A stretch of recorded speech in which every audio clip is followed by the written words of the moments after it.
So guys welcome to final part of MS Dhoni drawing. तो इस video में मैं हेयर और बैकग्राउंड को बताऊंगा कैसे ड्रॉ करते हैं, कैसे कलरिंग करते हैं।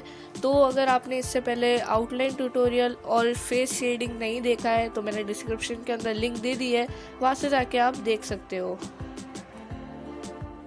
यहाँ पर मैं अभी खाली पेन यूज़ कर रहा हूँ हाईलाइट देने के लिए, क्योंकि जब भी आप ये खाली पेन यूज़ करोगे तो एक गैप बन जाएगा जिसके अंदर पेंसिल शेड नहीं हो पाएगा। तो इससे क्या होएगा, हाईलाइट क्रिएट होगा। बाकी आप देखो हेयर की डायरेक्शन में आपको ये करना है।